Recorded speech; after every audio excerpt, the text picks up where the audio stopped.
to really straighten out what has happened or what did occur earlier.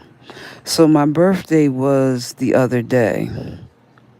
Now, there are plenty of content creators who create Amazon wish lists. They ask for financial support. Listen, that's not strange or unheard of. It's not. I listen to quite a few people who, if they don't get a certain amount of cash apps, they won't even they'll be live, but they won't even really start talking. That's not me. So what happened was I hit Pizarro's link, and I said something about something to Ghetto about $100 cash app because a couple of months ago he offered me a cash app, but the twist was he wanted me to send him a cash app request. I don't send people cash app requests. And the reason why I didn't send him one is because he's my former pastor's frat brother. So it would have looked like I was soliciting people that my former pastor is associated with when that's not the story. I didn't meet Ghetto in that capacity. I met Ghetto online. I didn't meet him at church, but it didn't matter. And so that's why when he said it, no, everybody else just sent me their cash app, but not Ghetto. He had to try to play ring around Catherine. Ghetto, let me say this to you. You would never be playing ring around Catherine. Me, Catherine, you wouldn't be. I see you. I see the games that you try to play and are playing. We are not the same. You think you know the story and you don't even know a pinch of it. Because I ain't never really got online and told it. I told some of it. I didn't tell all of it for a reason. I don't really want to tear my former pastor down because we got into an argument, but that wasn't good enough for you. See, I don't even really care what he told you. And I ain't trying to rehash it. It's just that you tried to get in the middle of something. You tried to defend. And then when you came up there today, you know, I don't feel sorry that I said that to you or about you. No, I don't, because I told you months ago to stop trying to get in the middle of something that you don't know anything about. You don't. I don't owe you not to call you down low. I don't owe you that, Ghetto. I don't owe you any respect, because from the very beginning when you found out about the situation, you've been saying some of the most egregious stuff. You lucky I ain't say it before now. For real, for real. You're very lucky that I didn't say it before now, because you don't really know me. You think you know me. I'm not really. When I am the angriest, I will do exactly what I just did earlier, which is not say too much, because I can be very explosive. Very explosive. That's why I just stopped talking and got offline for a few hours. Because see, you touch more than a nerve. You're not here in Philadelphia, but yet you were a couple of months ago writing hard for my former pastor when you don't know anything about the situation. You know what he told you. You don't have firsthand knowledge. Right. So instead of you could have came up there and said anything, but no, you had to say that. So that is why you got the smoke that you got, and I don't feel sorry about the smoke that you got, Ghetto, because you like to play with women like they're toys. And you can't always play with somebody because everybody not going to allow you to.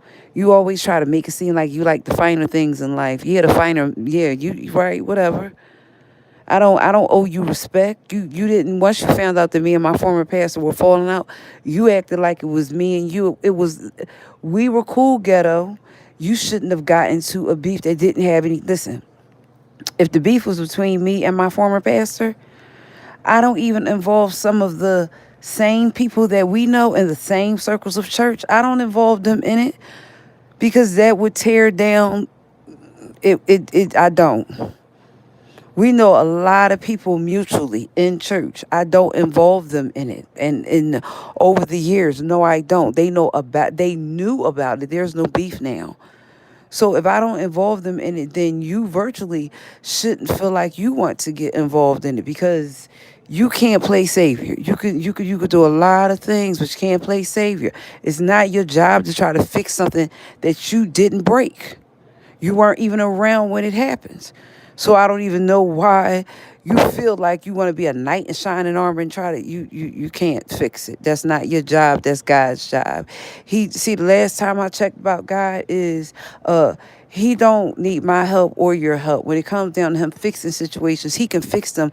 And see, like earlier, your words caused me to snap out on you. See, because at times, not all the time, I can be explosive when I get angry. I ain't never not said that. I don't, that's why and I usually warn people. I usually warn people. I will love you for real, but when you make me angry, it's an overdone deal. See, so I know, ghetto, I ain't never in this lifetime ever gonna have nothing to do with you. I don't care if you came to Philadelphia right now and you showed up at my church. I don't care. And the reason why I don't care is because you went too far and you do it all the time. Whether you have daughters, grandchildren, wife, whatever, there's a certain way a man should not address women. See, I didn't, all up until you started being saucy with me, did I start calling out your sexuality to say that you're more feminine than I am. And see, even in my feminine ways of being a female and snapping out on you, I ain't really go gutter on you because you're used to that. You know, you're a part of the black sector. You're used to that. And y'all, and the black sector goes dark, don't they, ghetto? They go real dark. Right. See, you got back what you put out in the beef sector.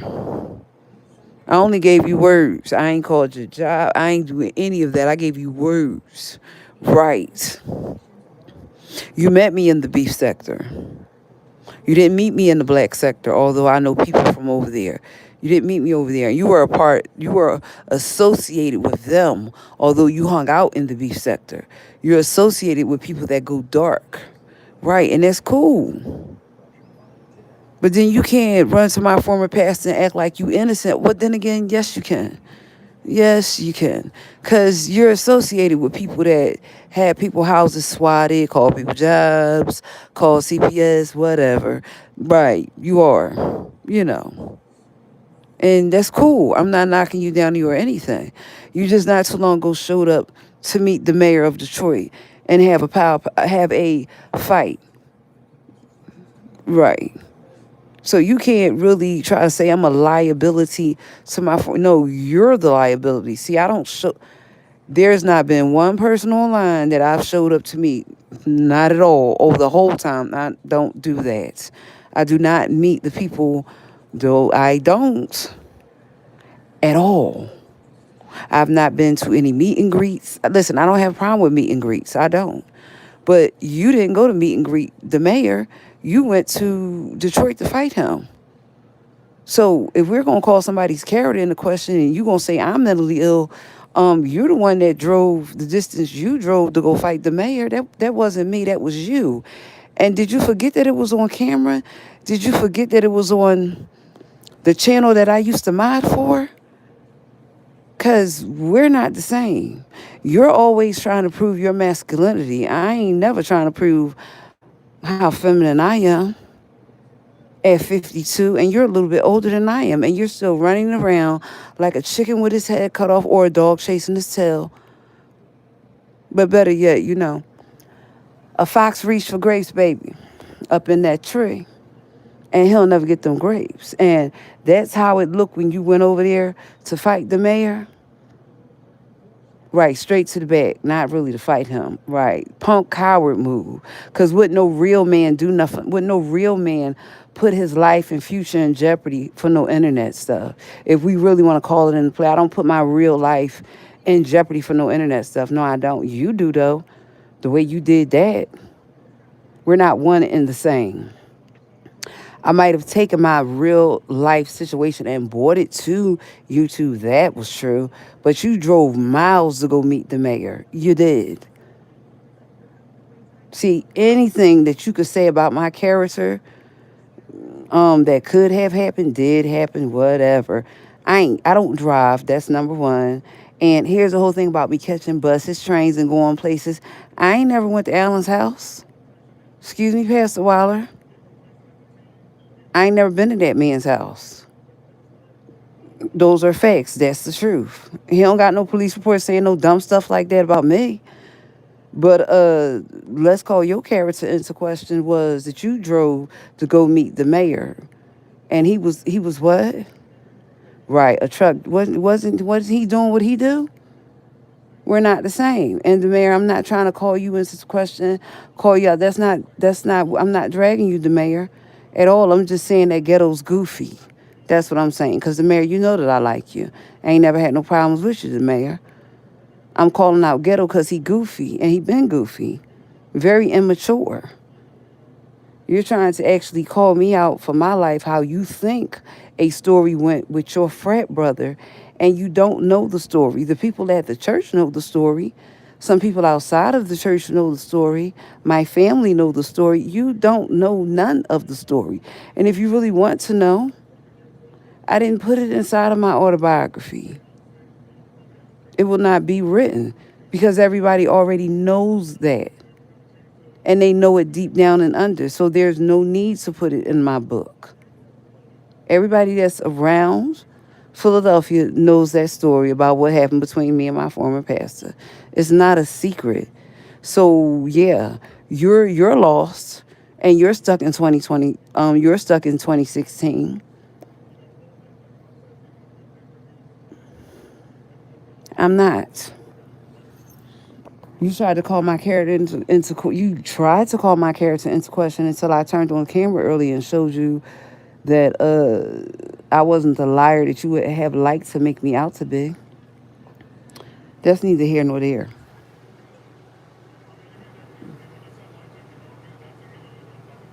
Hello, the official Oxy too. Yeah, I'm over here. So my moderators are probably, I don't know where they are, but my moderators are TMO, Muffy, Tracy, Lemon is one of my moderators, and Ness as well. So yeah, they'll either they'll come in or I don't know if they get notifications or whatever. But so I'm kind of watching the chat while they're not here. All right. So um that's how that goes. If it was that something happened 10 years ago, ghetto, I didn't lie when I said that I tried to make amends with my fault. I didn't lie about that. If there were questions about it and you wanted to ask me, just come right out and ask me. Don't accuse me of being something that I'm not. I'm not a liar. I never have to lie about anything in my life. That might be your story. That could be you. And the reason why I shut my life down earlier and stopped talking is because I'm not really trying to. I wasn't really trying to blow up at you. But what you don't know about me is I'm a totally different person when I get angry. I can. I'm a totally different person when I get angry. And that's why I try not to get angry too often. But I don't like when people keep pushing me either. You met me you've known me all of 5 minutes. And you can't be no expert on me and you've known me 5 minutes. Because folks that have known me my whole life sometimes get shocked at how I blow up. And that's family members. So then that would mean you, a stranger, can't know me. Or I should say, don't know me. You're on a virtual app. Remember that. You're on a virtual app. In my real life, I get explosive. So then right, so then that would be the reason why I shut my own live down earlier. Before I would have said something that would have went too far. It's called self-control. Me saying that you was whatever doesn't really matter. You came to Pizarro's panel and you said that. Right, ghetto. What you fail to remember is I live here. I live here. You don't live here. You don't live here. I'm in the city where the church where I used to attend is. You're not. You're far, far, far, far away. You are. And you're not trying to build a bridge, you're trying to put up a wall. If I'm trying to tear down the wall, I don't need you to try to come along and build the wall back up again. In all seriousness, I say that in all seriousness. If you're not going to be a part of the solution, please don't be a part of the problem. Because Pastor Wilder and I have had enough problems over the last 10 years. We don't need anybody coming along, saying things, and making things worse than what they already are. Because it's really not funny right now, seriously. And I didn't say anything about him on the post where I dragged you, but you definitely deserve the energy that I gave you. And that's why I didn't make any more posts, is because you don't know when you push people where they are in life. You don't know what's going on in my personal life that I would take time out of my personal life to drag you. You don't, because although I've said little, I've not said a whole lot about what's going on. See, you really tried to make it about $100 cash app as if I don't have any money at all. I might not have as much as you do, but I certainly don't try to step on people and make them feel like they're less than they are. And that's what you do, ghetto. You try to make it seem like the women on here, they've never had the finer things in life. It's the way that you do things. See, let me tell you about my background so that you can understand where I've been. My godmother was a flight attendant. She was. You can look her up. Dr. Frankie Louise Reddick Gibson, Appleby, when she passed away. She was a flight attendant. What would ever make you think that I have not been exposed to the finer things in life? Just because no, that doesn't mean that. You're seeing me now. You didn't see me then, so you didn't know me. But what I've noticed about you is you assume that people haven't been exposed to the finer things because they're on an entertainment app. That doesn't mean that at all. You don't know what people have been exposed to. You don't know what people are, because I ain't never really told it. If I've ever really met some important people, whatever, I don't tell y'all about important people I meet.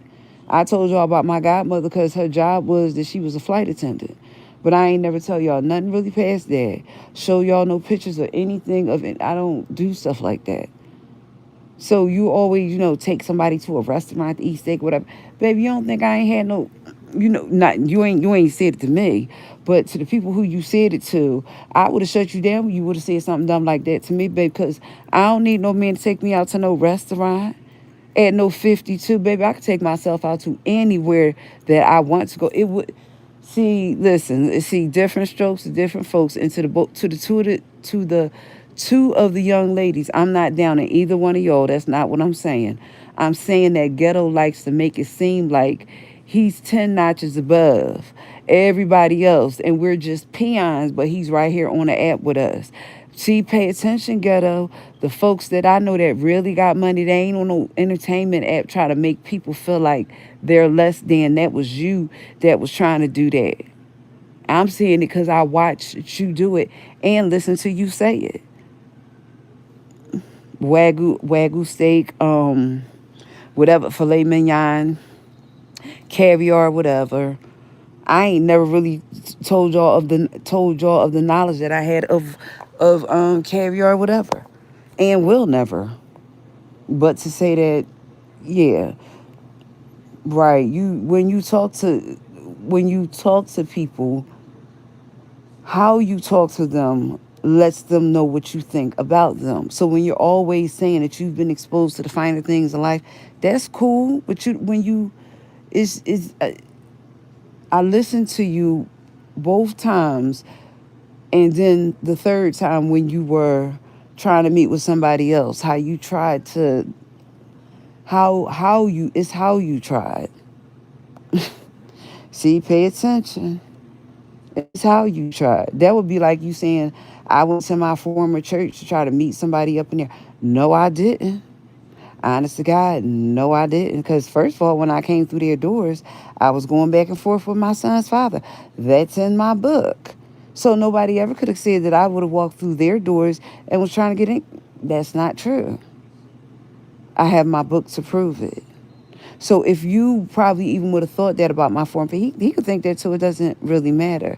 I have about 9, 10 chapters in my book to prove the length of time that I spent with him. Pay attention, ghetto. He is deceased now. He passed away. So, right. If your mindset of thinking is she must have went there because she wanted, well, you're allowed to think that, except for the fact that he just passed away in 2021. Right. So see, I don't know what you've been told. It probably really doesn't even matter what you've been told at this point, because, like I said, ghetto, you be saying some stuff sometime and you don't really know. And because I'm writing my autobiography and I can put my own book out there and let people read it, pay attention to what I said, ghetto. Put my book out there so people can read it. Because people might not really believe how long I spent with my son's father, a very long time. I am single now, that's true. But that's not the point. Not all females are gold diggers. And maybe when you approach females, or you used to, I ain't gonna say you do now because you're married now, trying to make it seem like they're less than, that really doesn't work. See, pay attention to how this goes so you can learn. A man sees a woman struggling and he helps her up. He doesn't try to further step on her if she's already down. She doesn't need a man to push her further down. It doesn't matter why she's down. If she's down, she doesn't need a man to push her further down. Those are facts. That is true. See, and if you're always saying that a system failed, that's not really how that works. A lot of times what happens with people is when they're around people that can help them, is always a manipulative tactic. It's always a manipulative tactic. Right. Just like you did, or I heard you did when you were right. See, straight out, pay attention. If I'm outside and somebody asks me for something, if I can help them with it, I help them with it. I don't say, how much am I going to get for helping you with it? See the difference? Pay attention to what I said. If I'm outside and somebody asks me for something and I can help them with it, I don't say how much. That's not my skill. What my skill is when I ask people for money, not when I'm outside and it's random. It's called random acts of kindness. Pay attention to what I said. It's called random acts of kindness. It never hurts anybody to be kind in this world. You should try it sometimes, ghetto. Because you always be trying to make it seem like you're this nice guy. And no, you're not. Excuse me. Wait a minute. Yeah, I do. I do, Mimi. I gotta look for that. I gotta look for that information, Mimi. But I do. Wait a minute. Oh yeah, hey Mimi. Yeah, I do. I have to look for it. I do. Hold on, Mimi. Hold on, cause I haven't used it in a while. Hold on. Let me see something. I probably gotta Mimi set it back up. Yeah, I probably have to set that back up. Wait a minute. Hold on for 1 minute. Let me see something. Hold on. Me that they're having problems with that, and I've been trying to like actively um, advocate for content creators to get some type of leeway with Cash App, so that they won't, you know, like to shut people's Cash Apps down when they're getting certain amounts of money. Because content creators during the course of a live can get a couple hundred. I've actually been in people's uh, lives one time when one person sent the person $400 or $500, and like I said, Cash App, sometimes when they start seeing that, they will just shut it down. So yeah, I'm getting it. So yeah, I am going to do the other two. I think it's PayPal, Apple Pay, or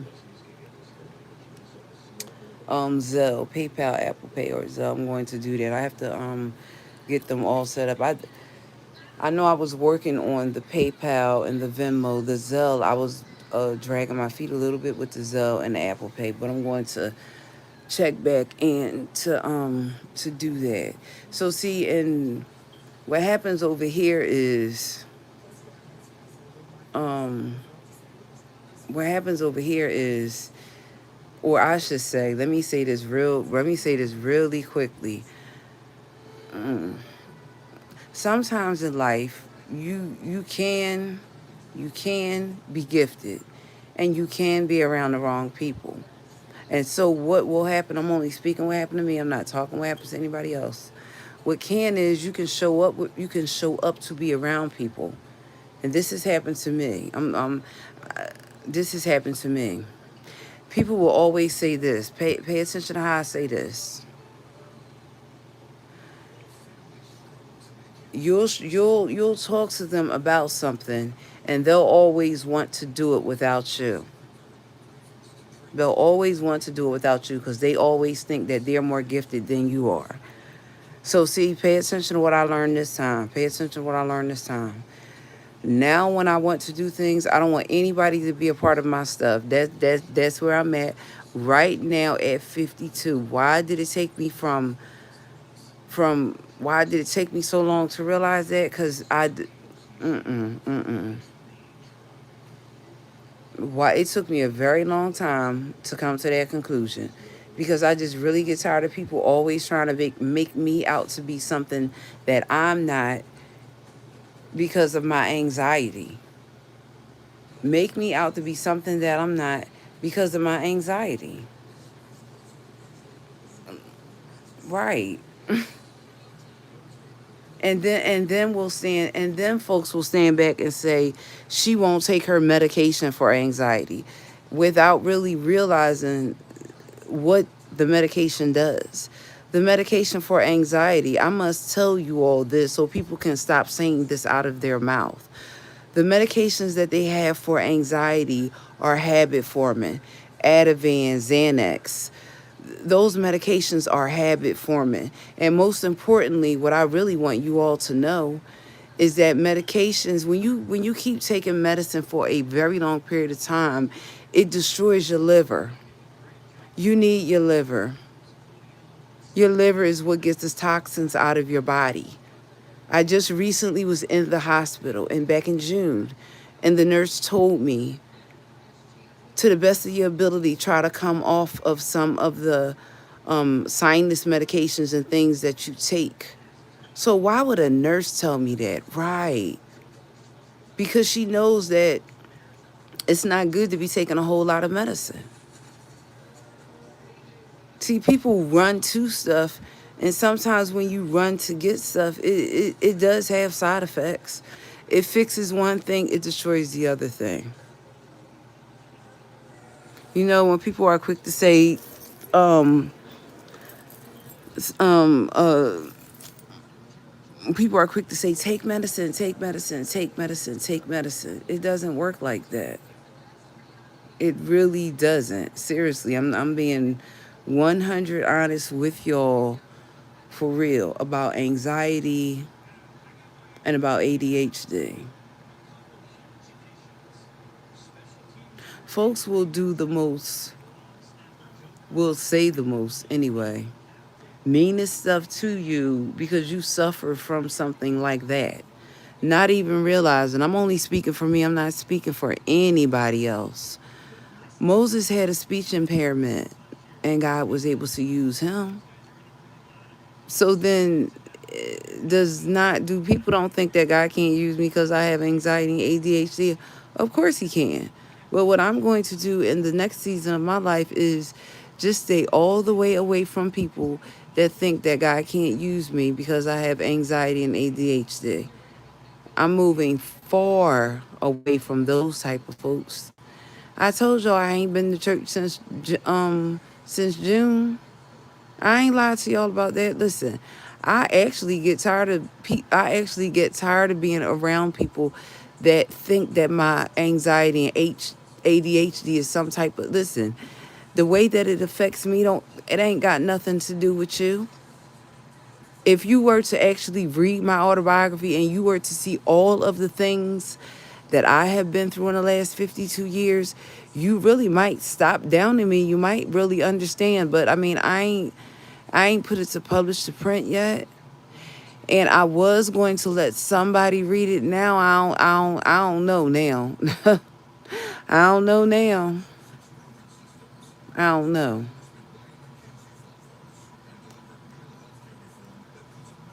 But I'm only saying that because I'm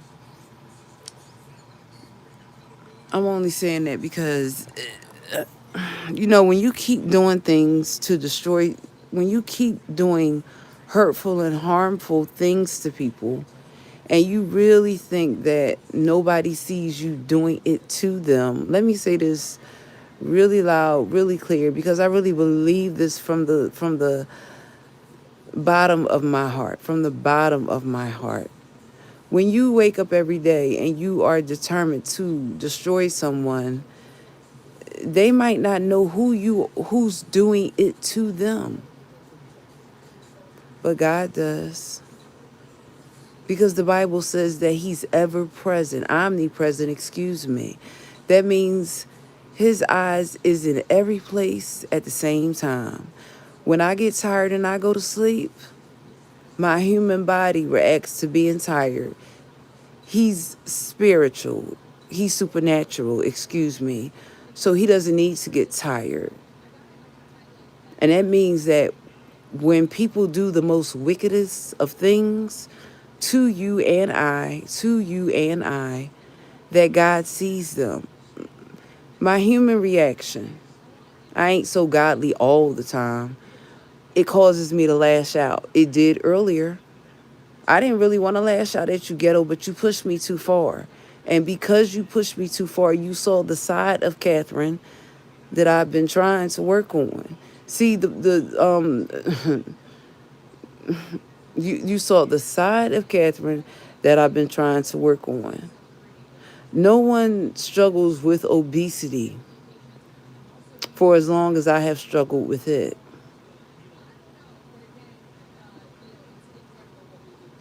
Without there being a reason. And you can sit back and judge me and all that stuff and say, yeah. No, listen, those are facts. When people get sexually abused, when people get physically abused, sometimes the way that they cope is they have different things to help them cope. Some people smoke cigarettes. Some people drink alcohol. Some people use drugs. Some people, like myself, overeat. That's not uncommon. It's not. Believe me when I tell you that it's not. I had a roommate that I used to live with, and my roommate started me on my weight loss journey. I am not ashamed to tell y'all that. And how she started me on my weight loss journey was that one day we were talking, and she said to me, "Wouldn't you like to lose a few pounds?" That's how it started. I don't know if she's still alive. I have not seen her in over 10 years. I don't know what happened to her.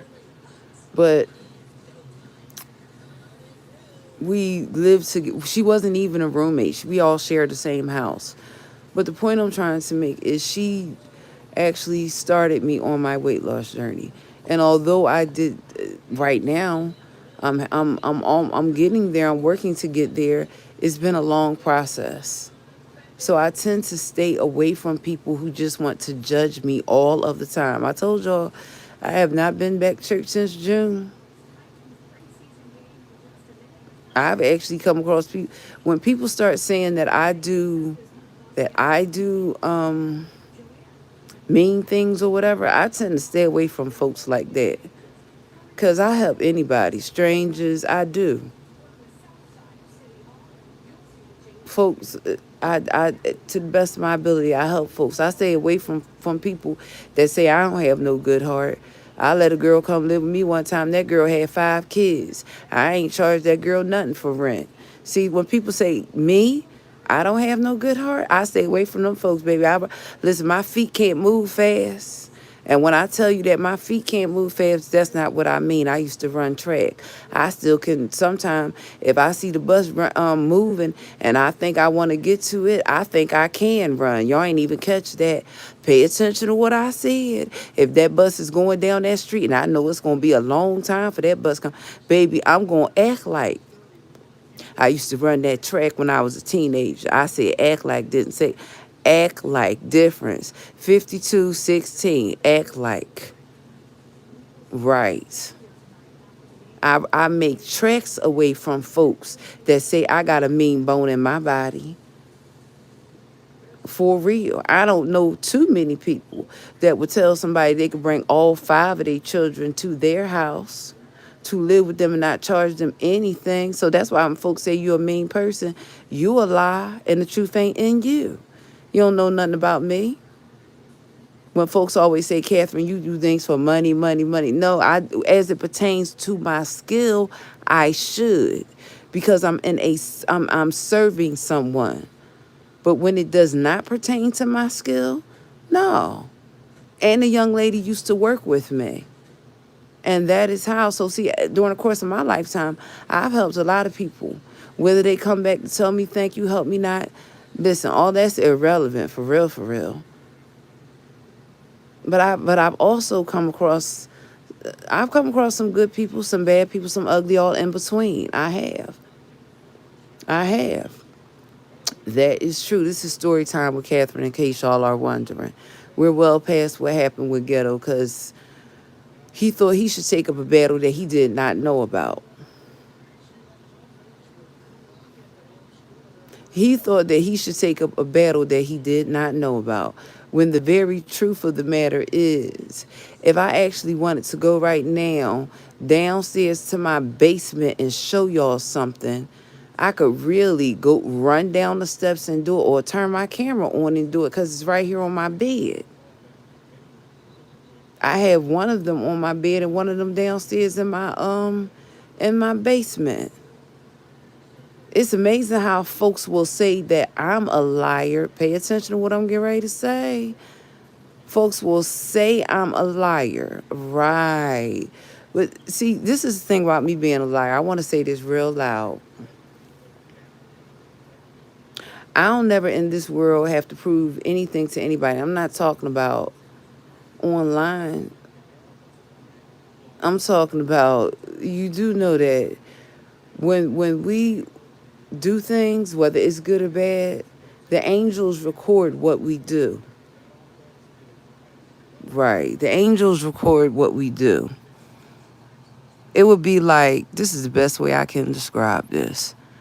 It would be like somebody taking your birthday card. I'm using this for example for a reason.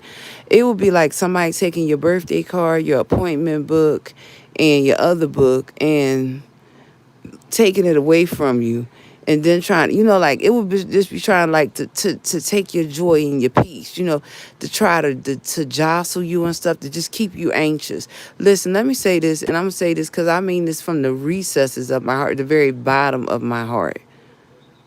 If every day you wake up you just want to destroy somebody, ain't nothing really wrong with them. Ain't nothing really wrong with them. Something really wrong with you. See, I study psychology over there straight. Why these folks gonna make me go back in my book?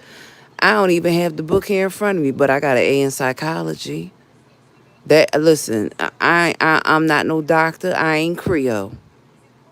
I know in the Creole, I'm not being smart if you in my bushes either, because I respect you and respect what you do. That's not what I'm saying. I'm saying I only took a course in psychology. And people, what they tend to like to do is play the type of mind game. Listen, I don't play no mind games with no folks. Touch people's stuff and then try to, see, that's devilish and that's demonic. Let me say that real quick.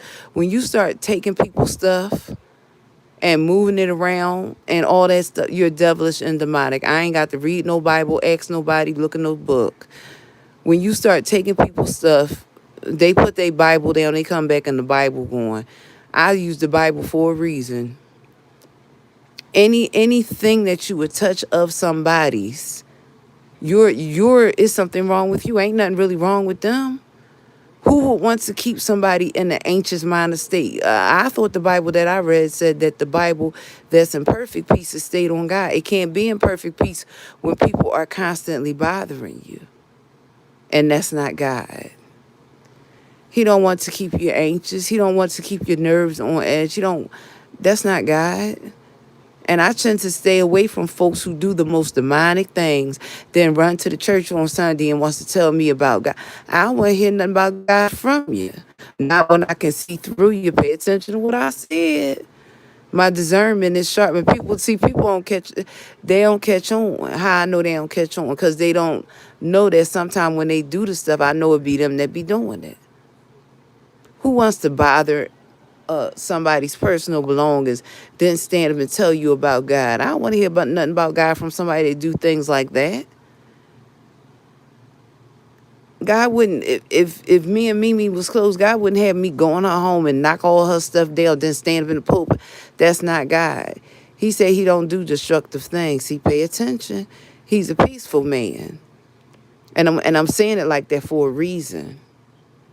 It's amazing how people will put on the face of God, but do the most destructive things and stand there and want to. I don't want to hear nothing about nobody, God, from anybody that do the most destructive things behind doors and then stand up, because God doesn't do that. Tamper with your personal belongings and then try to put them back and then try to say that, See, you can fool folk all the time, but you can't fool God none of the time at all. Right. I think sometimes when people think that I write about the Most High God, they either think that I write about him in a way. I'm actually going to read to y'all what I wrote about God so y'all can understand what I'm talking about. Hold on. This is what I wrote in my autobiography about God. It's the reason why I'm reading it to y'all. Hold on. I got it right here next to me. Wait a minute.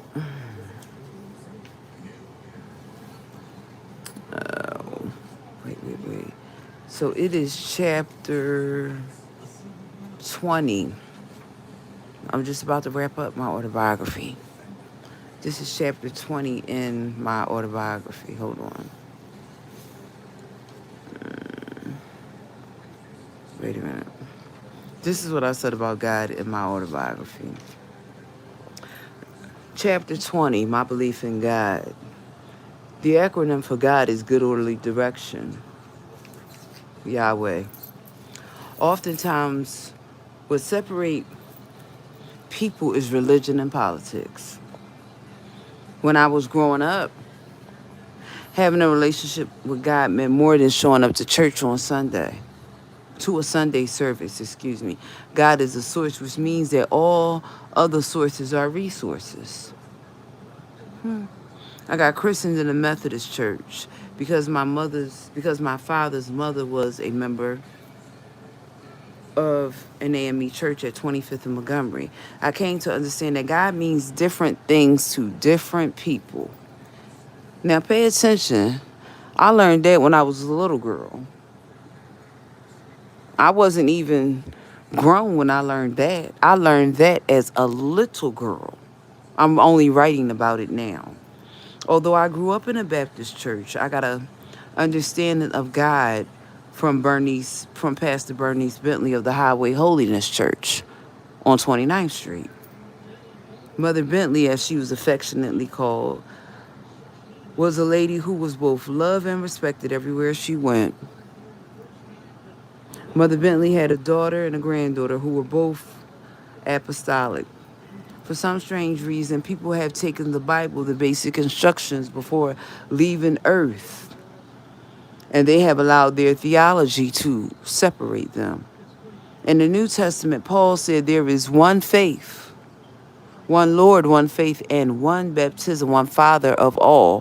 One Lord, one faith, one Lord, one faith, one baptism. But most importantly, one Father of all. One thing is certain, and that is that our idea of the church is not the same as God's idea for the church. See, and that's probably the reason why I haven't been back to the church. I ain't even gonna sit here and lie. I just told y'all why. One thing is for certain, and that is our idea of the church is not the same idea, God's idea for the church. I have watched people literally destroy this place called church. When truthfully speaking, we are the church because Jesus is supposed to be internal, inside of our hearts. And the building that we go to is external. A Catholic father and I just had this conversation today. That was a few weeks ago. When I was a little girl, I attended Sunday school, vacation Bible school, and of course, Sunday services. I enjoyed whatever event that we had at our church. I got baptized at the age of 6 in the Baptist church, at the age of 20 in the Apostolic church. Now, I only shared that with you all about God. In 21, I talked about my church experiences. I'm going to name them for y'all. I'm going to name them for y'all. Number 1, Morris Brown AME Church. Number 2, Oak Grove Missionary Baptist Church. Number 3, Berean Baptist Church. Number 4, Christian Tabernacle Church of God in Christ. Number 5, Highway of Holiness. Now, I wasn't a member of all these churches. Let me just be real quick to say that. I was not a member of all these churches. I just had some affiliation with these churches. Number 6, Mount Carmel. Number 7, Christian Love Baptist Church. I was right. Number 8, wait a minute, hold on. 6, 7, 8. United Apostolic Church. I already told y'all that I got baptized at the age of 20 at United Apostolic Church out there in West Philly. Number 9, Ambassador Seed of Love. Was not a member of Ambassador Seed of Love. The man who I worked with was the pastor. Okay? The man who I worked with, same company, he was the pastor. He passed away. But there's a reason why I mentioned them in here. Number 10, Sharon Baptist Church, Bishop Keith Wayne Reed. Number 11, Upper Room Missionary Baptist Church, Carlton Aiken. Right. Not too long ago, I was there. Number 12, Church Done Different with the Prophet. And then certainly last but not least, E9. I ain't saying nothing about E9 in my obituary. Ain't not, I mean in my autobiography. And I'm sitting here and I'm doing multiple things, so that's why I got a little thrown off the sound. But yeah, so that's what's kind of like going on with me. I'm actually trying to. Yeah, I just thought about something. Right, I have not been to church since June of this year. I have not been I have not been back to church since June of this year. I've been watching it online. Right. So in my autobiography, the last church that I mentioned was E9, and I said unfinished business. I didn't say anything one way or the other. I didn't really go down into the story. But the next chapter over, right. The next chapter I started talking about my weight loss journey. So I was going to give a copy away. I'm second guessing that now. Wait a minute, hold on. I have to fix the numbers on that. I'm second guessing that now. I really am. I'm not, for a good reason that I'm second guessing it now. After I heard what Ghetto said, what he said today, kind of put it in proper perspective.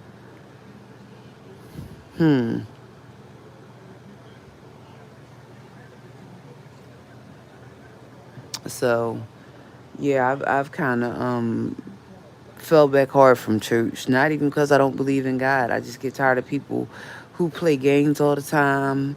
You outright ask them, and this is not everybody.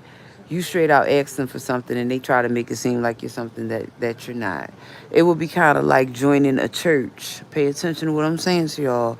Joining the church. And the website is supposed to be that you're supposed to be able to join the church, but the church keep playing games so it look like you ain't joining the church. I ain't got time for none of that dumb stuff. And I just use that for an example. I'm not even I'm just saying it would be like you joining the church and the church website trying to make it look like you ain't joined the church. Those type of games. I don't got time to play games with nobody at all or beg anybody to be at their church either. Said it and I meant it. I'm not even going to say what church that was or is. I don't have time to play games with folks. I don't, or beg nobody to be at their church either. I don't have to beg God to get in heaven. I don't. So I ain't begging nobody to get in their church. If your website keep on playing those type of games, making it seem like you're supposed to be able to type your... No, I don't have time to play those type games. That's not a system malfunction. It's not. It doesn't malfunction for everybody else when they put their information in. Right. See, I told you I fell back. And I fell back for a reason. I didn't just fall back. I fell back for a reason. Last time I went to church, I was sitting down. This is honest to God, this is how this happened. I was sitting down. This was right before I was about to get operated on. I didn't really feel too good. And I might have dozed off, whatever. And these people came to church late. Now, I don't care if you come late, early, I don't. But see, then they wanted to walk across me where I was sitting. Walk across me where I was sitting. So guess where I'm sitting at now? Now I'm sitting wherever I want to sit, not in church though.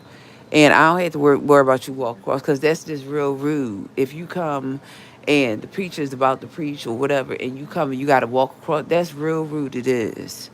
You don't give the person a chance to get up and move so you can get in. You just start walking across them. It's rude, for real. And the ladies were older than I am. And the thing is they were sitting on I was sitting on the road with somebody that's 90 something years old. So yeah, that's how that story goes. Listen, I wasn't being mean, I'm being real. I don't ever have a problem with getting up and moving so that you can get in the move in the seat. But I always sit on the end because I have to get up and go to the bathroom. So I don't even unless I can't, I don't usually yeah, right. I've just been kind of chilled and fell back for a minute. Right. God works in mysterious ways. Thank you, Ghetto, for calling me mentally ill. You showed me what my former pastor thinks of me. Because if you wouldn't have said it, I wouldn't have known. Thank you, Ghetto, for allowing me to know that.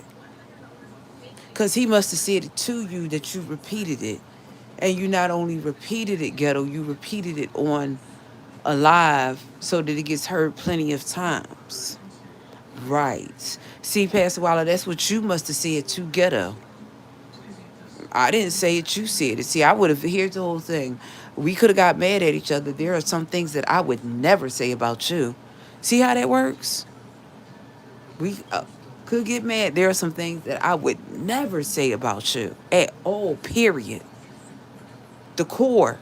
But yet still, when it's my turn with you, you said something behind the scenes with Ghetto and he put it right out there for everybody.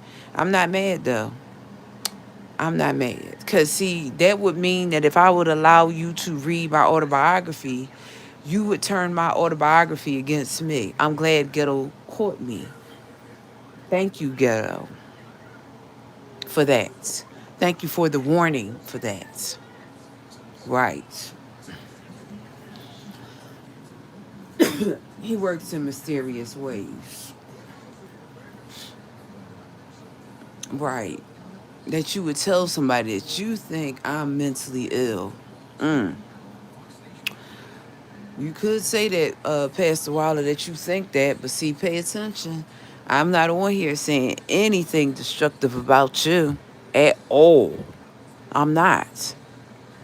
And see, you might have said that in confidence and laughed about it. So then that probably would have meant if I would have let you read The 9 chapters of my life that have been the most hurtful. Right. I'm glad that Ghetto said that in front of everybody, because he's your frat brother. That must have meant you told him something about me, and so now know what you think about me and feel about me. You think I'm mentally ill. You would have had to say that too, Ghetto, behind closed doors. I didn't say it. You said it. But see, pay attention. I ain't yet said nothing about you, and stuff that I did say doesn't really matter. I ain't say the most hurtful. You did. It would be like what you said earlier. The system failed. Right. I didn't say that. You said that in your sermon earlier. Right. And then your friend turns around and says something like that. Right. See, I don't work hard to tear people's reputation down, none of that, or make them look less than because they have to come through the church's doors. I don't.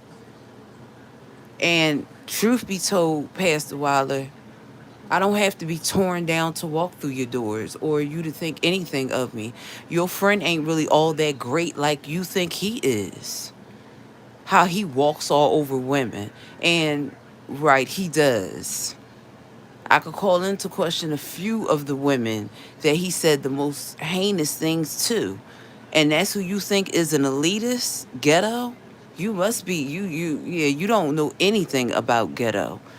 You don't really know how he was supposed to go meet somebody in Chicago. Right. And when he showed up, right. See, a real man would have said, your air conditioner is broken in your car. They would have helped the situation. I said a real man. I didn't say a piece of a man. Because, see, you value people like Ghetto. And Ghetto is full of what? Nonsense. See, you could quick say, Kathy, you poor, you ain't got. You could say all of that. You've been hungry, you've been homeless. You could say all of that. But your friend done did some of the most egregious stuff right here online and right in front of people. And he got right up there earlier and said, you must have said that behind closed doors. See, I was trying to build a bridge. Your friend tried to build a wall. We're not one and the same. I really was trying to build a bridge. I meant everything that I said yesterday, only to turn around for your friend to say that about me. So that meant you must have said that to him. See how that works? You would have had to say that about me. But see, then if I would turn around and say the most egregious things about you, it would be, Catherine, you're being vindictive. Right. So I just dragged your friend earlier, and he deserved what I said. Because you would have had no business saying anything about me being mentally ill at all. Facts. That is true. I mean, people sometimes can't deal with people that are real because they fake. People who are fake can't deal with people who are real because they're fake. See, I don't have an image to uphold. I don't have anybody that I have to prove who I am. I prove who I am to God every day. And since you threw it, let me say it. Every day above the ground is a good day. You can't throw it back at me. I said it. Every day that God wakes me up, it is a good day. Whether you feel that way or you don't feel that way. See, I don't have to run around and because I'm this, I'm that. No, I'm Catherine every day. I'm not rich. Pay attention to what I'm getting ready to tell you. I don't have no whole lot of money in my bank account. No, I don't. So sometimes I eat steak, sometimes I don't. But see, here's the whole thing, Pastor Wilder. Whether it is that you live out there in Ardmore, and I live down here in Philadelphia, you ain't better than me. See, you ain't better than me because the God that you serve is the God of both of us. See, you ain't learned. See, the reason why you didn't really learn that is because you got somebody like Ghetto that's who you consider to be better than me, or you. That's basically how we got right here. Is because you got somebody like Ghetto who you would have told that you think is something wrong with my mind. No, it ain't nothing wrong with my mind. I've had a lot of things that have happened to me. You know, my birthday was a few days ago. Didn't somebody take my card, Alan? Didn't somebody take some, right? So you see, let me say it like you could understand it. If people were still bothering and doing the most egregious things to you, that wouldn't make you happy. So then why would you? Right? You don't think somebody taking your birthday card that wouldn't bother you? Cause you got unreal expectations of me that don't even God don't listen.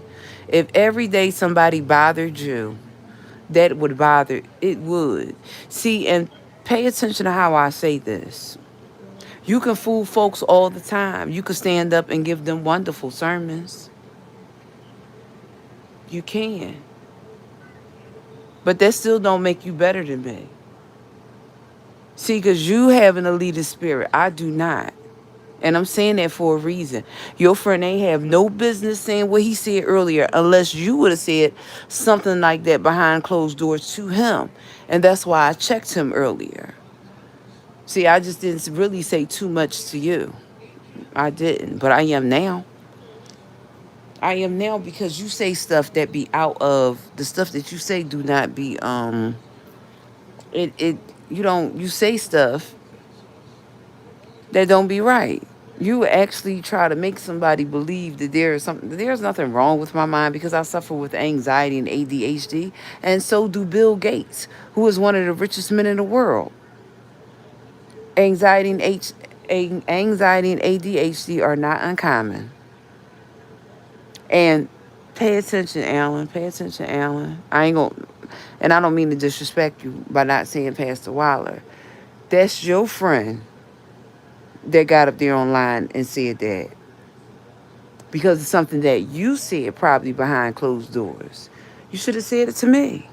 You ain't had to tell him that. See, pay attention. I ain't telling none of my friends your personal business. Pay attention. I ain't telling none of my friends your personal business. I even gave you the benefit of the doubt in my autobiography and said unfinished business. I it, I didn't put pen to paper and try to destroy you in my autobiography. I did not. And if you want me to screenshot it and put it up on my wall, I can do that for you so that you can see I didn't write nothing about you.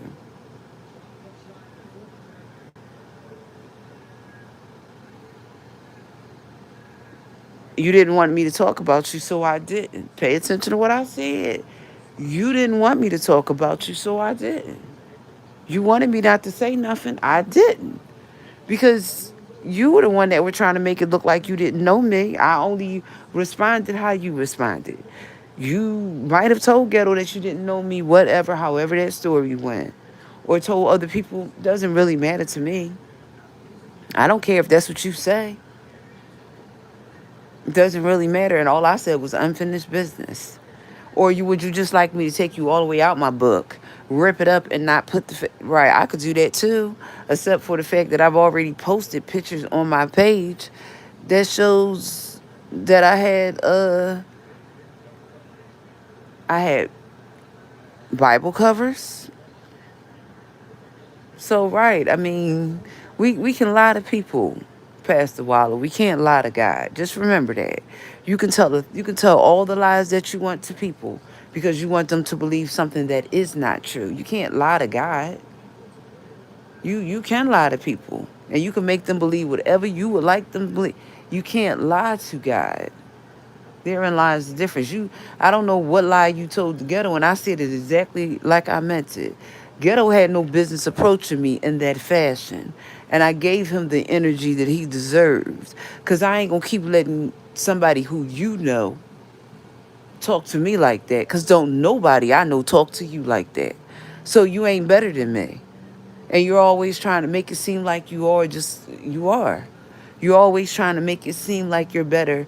See, and when you stand up to preach, you preach about God, but you don't act about it. And when I say that, I mean that. You act like you're better in the sense of the word that if I asked you to do something, you might act like you was too good to do it when you really wasn't. Because if the tables would have been turned, I heard what you said today, and that's not true of you. That's true of the people that are under you, not you. Because you're not ever the person that would be outside and somebody would ask you for something. Because you might tell the people around you to do it, but you wouldn't do it. Because you know, it'd be like on a Wednesday night. I'm going to give you a typical example. If they were feeding on the parkway on a Wednesday night, you wouldn't go down there. You wouldn't. Because you wouldn't want, right. See, it's a reason why I said that the way I said that. It's because of the way that your friend approached me earlier. Right. That was, I didn't like that. See, because if life I've ever asked you for something, I must have really needed it. I must have really needed it because I don't do that. And if we were to really rewind the story, if I asked you for something in May because I needed it, that was you that wasn't that you that turned your back. If we were to rewind the story that ghetto should be still trying to come at me aggressively, that was you. See, he knows half the story. He don't know the whole story. And that was you that acted like that. That wasn't me. See, right, Pastor Wilder. That's your friend that's acting fugazi. That's not me. Because you're the one that's always trying to make it seem like because you have a few dollars in your pocket, you're better than everybody else. While your friend runs around here and treats people like trash. Or do you want me to call his behavior on the carpet and run it for you so you can go back and look at some of them lives when he talked to people like trash? Because I can run it back for you. We are not the same. You and I didn't fall out because I talked to you like trash. I started talking to you like trash after the fact. Not, no, I used to respect your title. Do you pay attention to what I said? I've always tried to give you respect. I only started dragging you after you started to try to play the hell out of me. It's the difference. And I'm not dragging you right now. I'm not going to say anything that I shouldn't say right now. But you wouldn't want me to say something about you that would hurt your character or hurt your feelings or hurt your church. So why would you think that would be okay for ghetto to do? Do you really? Right. See, you got a double standard. That was okay for ghetto to hit that panel earlier and say that. So see, that's why it's a rift between me and you, because you really think that somebody like ghetto should hit a panel. Right. See, no, Alan, no. None of my friends are saying the most egregious stuff about you. None of them. They're not posting anything about you. They're not saying anything about you. I don't care what they know. They're not. Pay attention. We're not the same. And I am saying that for a reason. Hey, Muffy. No, I don't want to have a sit down with Bertha at all. I don't want to have a sit down talk with Bertha May at all. Because Bertha May, you have tried to make me out to be something that I'm not. In my everyday life, I want to say this about myself. I went to plenty of churches back in May, and some of them didn't know I was homeless. And if they did know I was homeless, I ain't really asked them for nothing. Those are facts. But Alan, if you really want me to tell this story, I could tell this story right here and now. How many times did I come in your church and go back out and I was still homeless?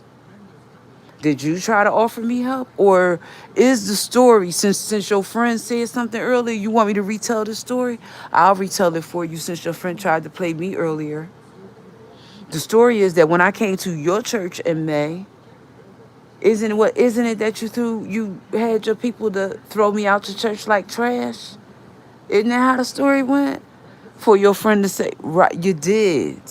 That wasn't me that did that you did. Somebody that was already homeless and didn't have anything. That's what you did. I didn't do that. You did that. And I was sick. And you knew that I was sick. And I'm not mad at you. But you can't try to act like you're better than me when your actions toward me. Listen, I don't still feel the need to try to one up you. I know I could. I don't have to. Because this ain't no competition. See, because the fact that you would put somebody out when they was homeless, hungry, and sick, don't really, Ghetto came to your defense. He knows half of the story. And so then the reason why it's a sore spot is because Ghetto doesn't know the whole story. He thinks he knows. He knows the part of the story that you told him. It would have been like all these internet content creators jumping in the story without really knowing the full story. And I turned on my camera earlier to show that I had something from what 2008, 2008, 2013. I'm not mad. I'm just merely telling the fact. When you speak of me, you don't say Catherine was a faithful member of our. You don't say that. You say some ill things that your friend would get up and say that about me. You don't say Catherine used to serve on Martha's ministry, that she was always here. You don't say that because Ghetto wouldn't have said that about me earlier. See, the Bible says, know those that labor among you. Right. When I did try to come back and make amends with you, wasn't that you that acted fugazi? That was you that tried to shuck me like corn. That was you. And you talk about God. So God told you to shuck me like corn? God couldn't told you to shuck me like corn. See, that was you that acted fugazi when I joined your church, and then you had me throughout before I could get the right hand of fellowship because you ain't really want to help me. That was you, Alan, so you can't. No, listen. I've been silent, but I ain't going to be silent about something that I see. Ghetto shouldn't be acting the way that he's acting towards me. But then that's your friend. And how can two walk together unless they agree? You don't have no business saying nothing greasy about me. Because I'm sure if I told Ghetto the truth, he might not talk to you ever again in this life. So yeah, let us be clear. Let us be real clear. You and I are not the same. So I don't know why you be... You and I are not the same. For real. You're the one that be running around here acting like you're something that I'm not. We're something that you're not. We're not the same. Seriously. You're always trying to act like I'm this mad, angry person, but you don't never really tell people what you really did. You don't ever take accountability, responsibility for your actions. You don't. And you really think because it wasn't cameras rolling outside that ain't nobody see? Listen, God saw if did nobody see. You'll stand right up in the pulpit. You're allowed to do that. You can lie all you want to. I don't really care. I just found that strange that he would say something like that, and that's why I went in on Ghetto, but then it came from you, so I had to address you too. Because he didn't just say, Ghetto has never been in my presence. So why would he say something like that? Mentally ill because I have ADHD and anxiety. Those are on the lowest of low of mental illness if you know anything about mental illness. On the lowest of low. Right. But what part of my downfall did you play when I came back in May? Wasn't it you that was laughing at my homelessness, Pastor Waller? Wasn't look, you since your friend said wasn't that you? Wasn't it you that when I came with my bags, you ain't really want me to put my bags in your church and I ain't had no place to stay? Some nights I was sleeping at the Queen Lane train station or riding the bus. You ain't cared, so you didn't care. So I don't even know why you would say I'm mentally ill. I got more sense than that. You think I don't, and you're allowed to think what you want. Because you're hurting. Right. See, it's called deflection or projection. You could try to make it seem like. See, it wasn't even good enough for you that I ain't have a place to stay. You had to try to laugh at that. I don't know if it was you or Ellen that called over to that hospital that told them people that I was homeless because they put it right on the front of the hospital diagnosis. See, one of y'all thought that was funny. One of y'all thought that was real funny. You got to remember, God sees the stuff that you do and your wife too. While you be trying to act like y'all don't do nothing. So a hospital just going to put on the paperwork homeless, or a hospital just going to say, get out. You can't stay here because you homeless. Right? No, that was you and her calling the hospital, right, when I had been sick for real, you know, sick for real, it would kind of be like, see, let me help you out. Going to my residence and being locked out. I wonder, right, see, right. It's amazing how you always want to tell people that I'm so mentally ill. Isn't that what you be running around doing, telling people that I be lying? Lying but got proof. Lying but got proof. See, there's no truth in a lie. Let me help you out. Numbers 23:19.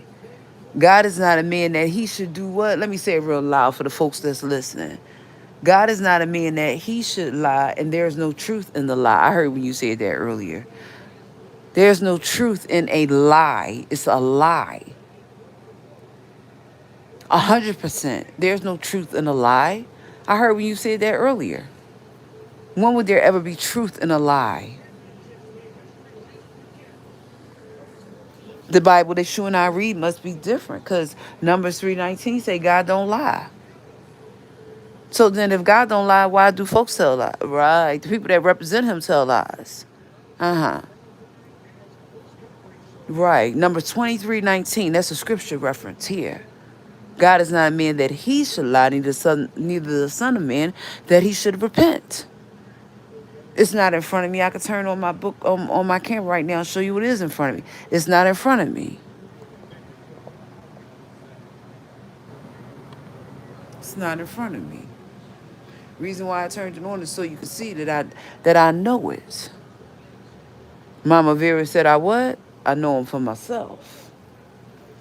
I know the word for myself as well. I'm not reading from it. I know it. You said earlier there's a little bit of a truth. Ain't no truth and no lie. A lie is used to discredit, to tear down. And that is why when you slander a person, they call it defamation of character. Because it's what? It's not the truth. Why do people take people to court for defamation of character? It's because what they said is not true. But when you got up to preach this day, you said it was a little bit of a lie, a truth and a lie. There's no truth in a lie. What Bible you read? What Bible? And I'm only challenging you. I'm not challenging you on that. That's not a challenge. That's Bible. There's no truth in a lie at all.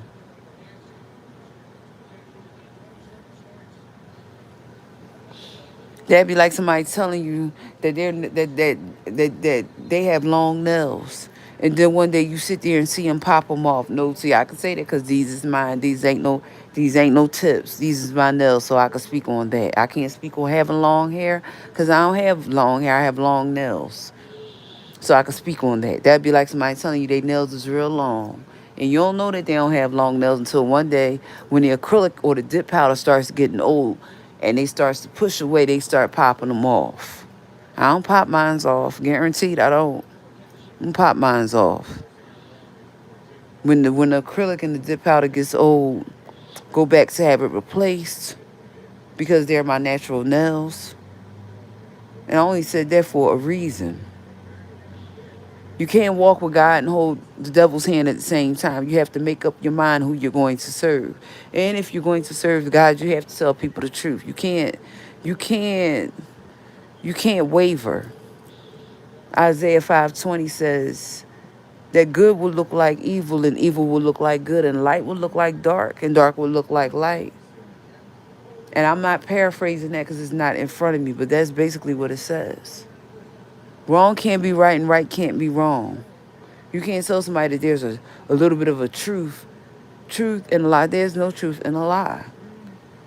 Truth is, as someone must said in their song, the truth is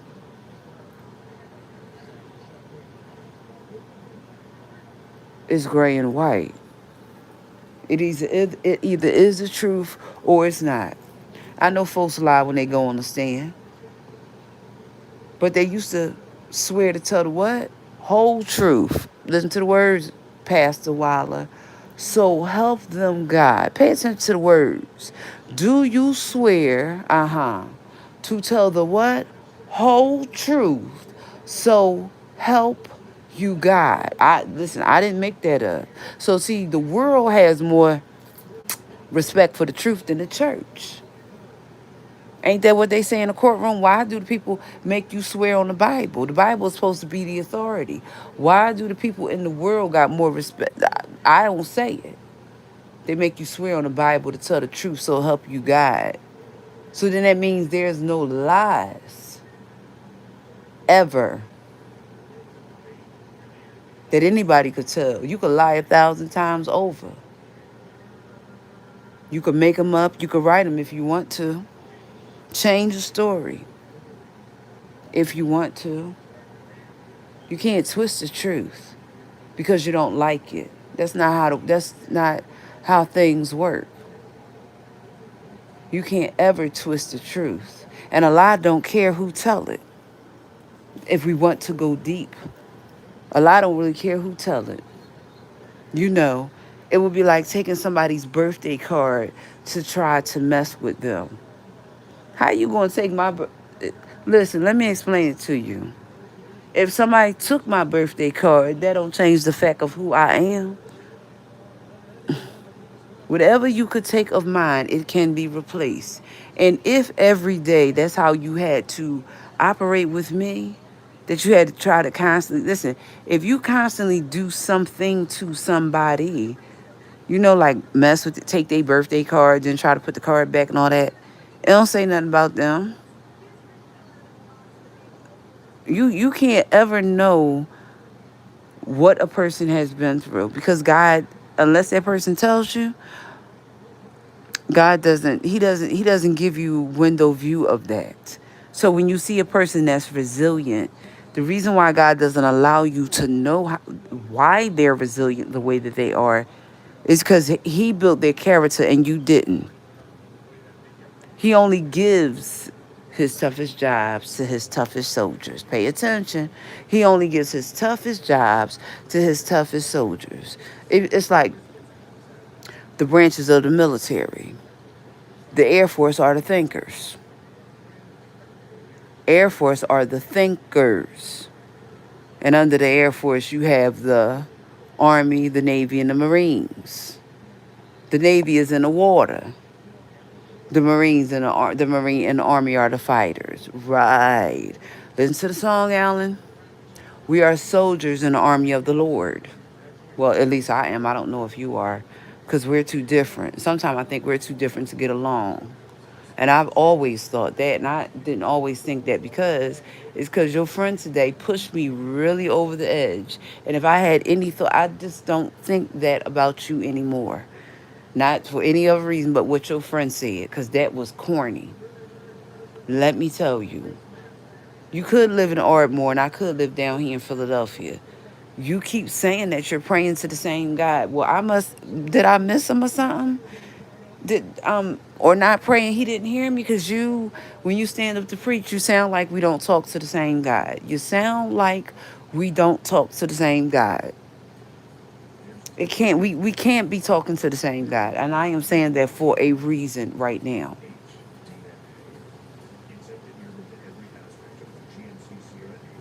If I wanted to make amends with you, I couldn't make amends with you if you always think that you're all the way up there and I'm all the way down here because you have more money than me. That actually might make me not want to talk to you because you might actually really think that you would drop your wallet on the ground and I would be so desperate I wouldn't give it back to you. I don't want to talk to somebody like that thinks that way about me because I don't do stuff like that. If you did drop your wallet in front of me, I guarantee you, Pastor, while I would give it back to you. So yeah, you kind of pushed me over the edge with the ghetto thing today. You really did. Cause I would never use none of my friends to verbally attack you. If I wanted to verbally attack you, I would do it myself, and I have done it. So yeah, your friend was more than far fetched, and you'll probably say, "I didn't tell Ghetto to do it." It doesn't matter whether you did or didn't. He shouldn't have done it. It would be like driving a further wedge between me and you, as if there wasn't one. Here he comes. While I'm trying to build a bridge, he's trying to build a wall. Here he comes with the cement and the bricks. That's your friend, frat brother, whatever. He ain't mine. He never would have been mine. With stuff that ghetto does, you're lying to me. And I'm saying that nicely and not saying what's on the tip of my tongue. You're lying to me. Right. A person that offers to take somebody out for the finer things in life. They don't just say we can hang out. That will kind of be like you with me, I guess, cuz I guess that's how right. Yeah, just let me clear that up. If I were ever around you and you drop your wallet or anything else around me, I would give it back to you because your way of thinking about me, I see through your friend. You think the lowest of me, and that was said today. And if I didn't know it, I know it now. And now I know that I can't trust you with my autobiography. I didn't know it before, but now I know. See, you really don't believe that I didn't say anything about you in my book, but I'm going to post it when I'm done, right on my wall, so everybody can see it. I said unfinished business. I didn't say anything about you because everybody already knows the story. But whatever. I didn't write anything about you. I didn't try to defame your character. On my wall I did, of course. But I didn't put that in a book. But nonetheless, I'm not mad at you. I'm just venting because that was corny what your friend did. Frat brother, whatever he was. Hey, Tracy. Hey, Vibrant. Hey, Muffy. Uh, yeah, I originally, yeah, somebody said, can I have a talk with Bertha and Auntie? Yeah, I wouldn't be, hold on, y'all, 10:40. Nah, my former pastor, when you make me angry, I'm not butter. I don't just melt. People don't just snap their fingers and I come running back because no, that was corny. First of all, I don't use other people to tell somebody how I feel. For the 9 chapters that I wrote about what happened to me in my book, really did. But here's the whole thing.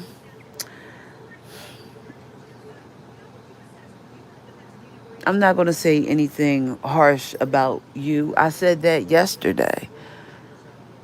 That was the guys I see. I be trying to be real. You're accustomed to people not being real with you, and that is why when I'm real with you, you don't take me well. I didn't say anything that was wrong. I was God honest truth with you yesterday. I told you the God's honest truth. That wasn't good enough for you. You had to tell your friend I'm mentally ill. Okay, well, whatever. Whatever. I didn't say that. You said that. You said that. I didn't say that. I don't say those type of things about people with just because they have a diagnosis of ADHD and anxiety. So what?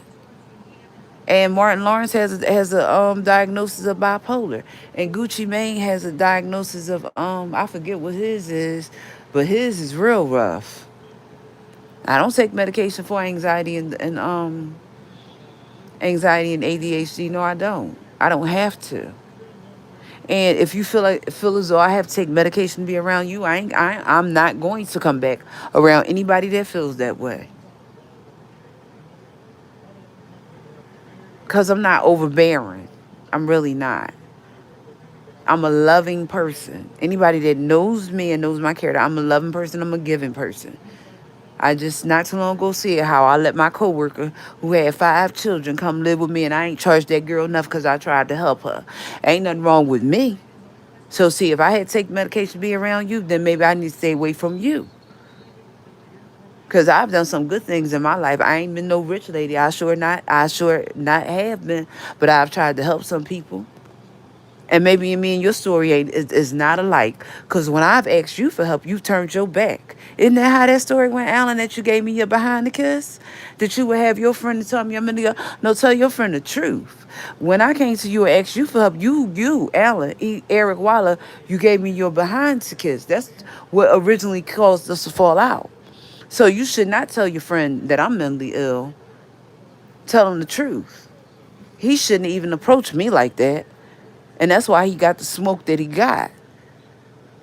Because I didn't come to you and try to be mean to you, nasty to you, or none of that. No, I did not. I just simply told you that I was not well. That was the truth. Was it a lie?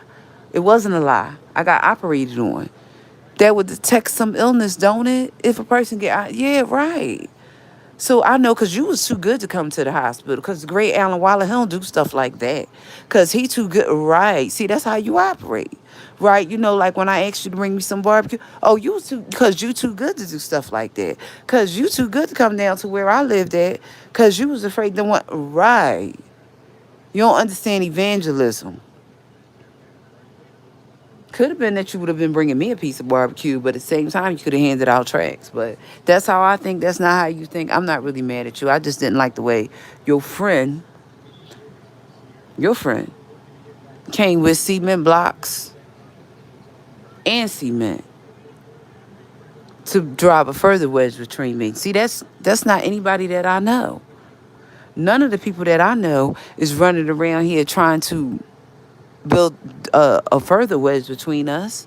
That was your friend over there that told me to go make amends with you. Your friend. Dr. Reed said make amends. That was you that chose not to. Pay attention, Alan. That was you that chose not to. Don't try to make See, you. It's a reason why I'm saying that. You ain't had no business saying nothing too ghetto about me when you didn't tell the truth. Did you tell him that?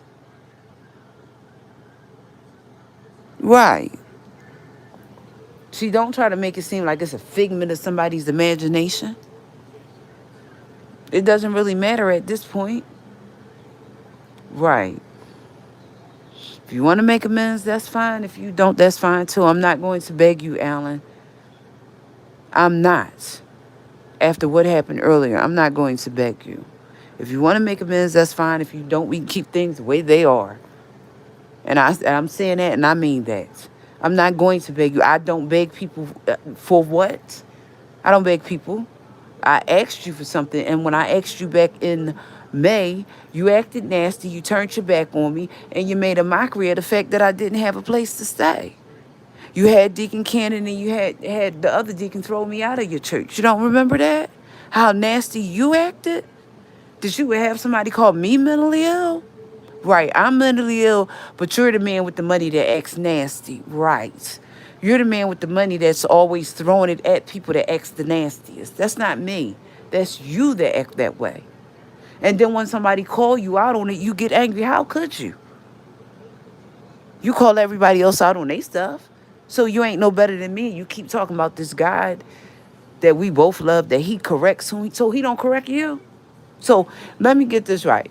We read the same Bible, and the Bible say that whom the Lord loves, he corrects. So let me get this right. God do all the correcting for me, but he don't do nothing for you. You're a lie. He ain't only going to correct me, he correct you too. If we're both in a situation, if it's two people in a situation, we both stand to be corrected. It's not just me.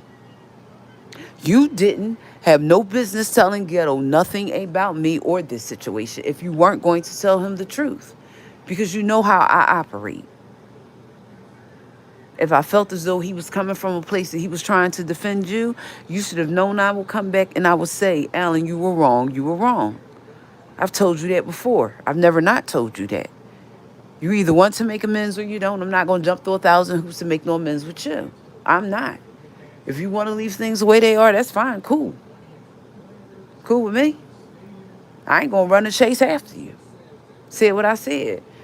Don't that be your church website I be hitting that can't get through? Yeah, it do be. That's you that's playing them games. That's not me. Right. Whose church website do you hit to join the church in it? Right. So if you really want to make amends, you do. And if you don't, you don't. That's what it is. You want to make amends? That's fine. If you don't, that's fine too. I said it like I meant it. I'm tired of you using other people. You can't. Because I don't have tolerance for it. Has nothing to do with the fact I'm a Leo. It don't. I don't like when people play games. My tolerance level for people playing games is on zero all the time, not some of the time. Whatever I want from you, I'm going to tell you. When I came to you and May, I told you, I told your folks that I was homeless. Y'all didn't do nothing to try to help me. See, what you tried to do was drag it out. But see, if that was you and you was homeless, you wouldn't want nobody to treat you like that. But see, you thought it was okay, and then to further on, right? It's the way you acted. You know how those folks at that nursing home act? They escalated over there, like they really knew me, acting like they want to fight. Why was professional people acting like they wanted to put their hands on me and they don't know me? That was strange. Trying to tell me that was strange. Like I get tired of people being on 1,000 when I'm on one and they acting stupid. And I said it exactly like I meant it. I'm tired of being rational with people and then they act real stupid and goofy. Cause when it's time for me to go somewhere, I know how to put my clothes on and I know how to present myself. So I don't know why you think, Alan Eric Waller, that when it's time for me to go places, that I don't know how to talk. Cause yes, I do.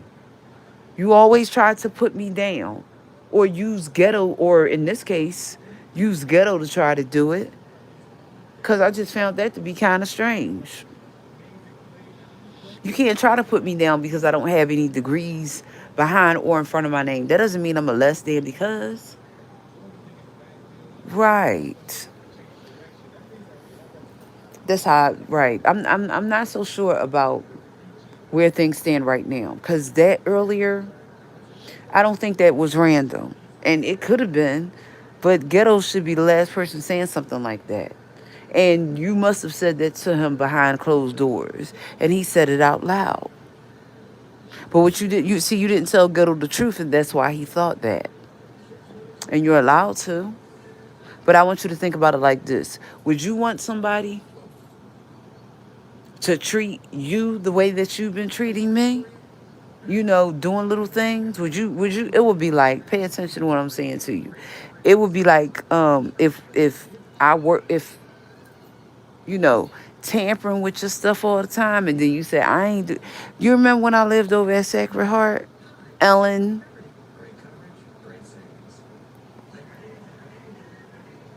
how Stephanie constantly harassed me. You do remember that, Ellen, don't you? And your husband is always running to try to clean it up, and he allowed to. But I'm just saying to y'all, don't tell folks that I'm mentally ill, because I know y'all don't want me to really put that out there about how that happened over there. Right, because see, I just found it real strange that the folks at the nursing home was escalating for no reason. They didn't know me. My call bell broke, and they was acting real crazy up in there. And wasn't nothing funny about that. For real. People go to places to get treated and seen, not for the staff that work there to be acting all crazy and stupid and all that. Ain't nothing funny about that. And I'm saying that for a reason.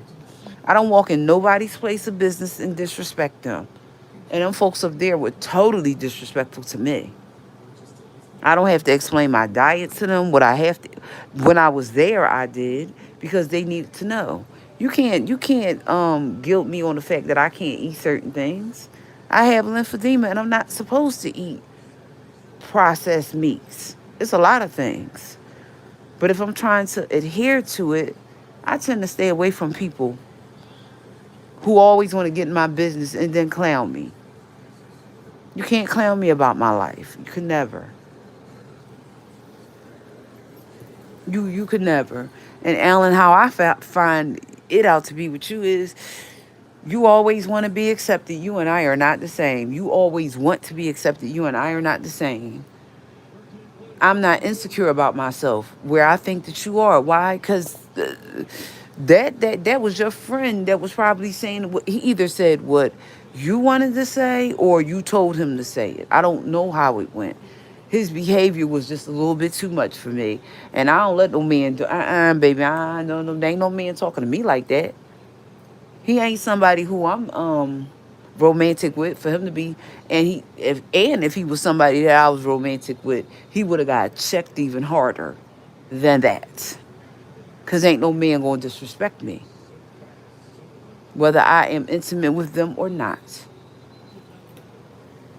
So he deserved to get checked. He deserved to get put in his place. See, these women, some of these women, they play with ghetto too much. And he has over the years gotten more and more and more disrespectful like grown folks TV. Right. Cookie was gonna come down there and stomp the hell out of grown folks on his porch. And I'm not advocating for the fact that she was going to do that. She probably was going to stomp him. And he ran in the house like a punk. Punk, I said. Because ZX has a lot of mouth. When it comes down to action, he ran back in the house.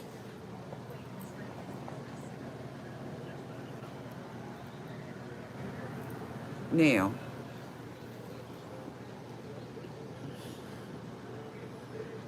you are mad at me, or I don't know if you're mad at me, or you're not, or whatever.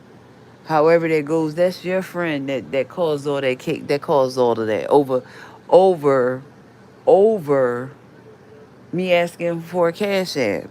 No always works. Let me help you out, ghetto. The next time somebody asks you for something, you don't want to give it to them. Just say no. You don't gotta call. You don't gotta call them names and all that stuff like that. Just say no. It works. You don't gotta act all saucy over a cash app. That's how Alan. Um. That's how Pastor Waller act. Truthfully speaking. Truthfully speaking, Pastor Waller, that's how you work. That's how you act. Seriously. Because if we was to really be technical about it, since your friend tried to play me, you want me to put it out there? I'll put it out there. For the little that I have asked you for over the time that I have known you, you have not done for me. You've done for other women. You know, like Lady Ellen. You know, you did things for her. You ain't do, you right. You did things for her. For that old hoe that's over there on Shelton Avenue. She ain't better than me. You think she is. That old hoe ain't better than me.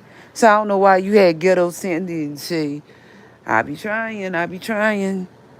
But ain't none of the women you got in your life better than me, Alan. Don't do it.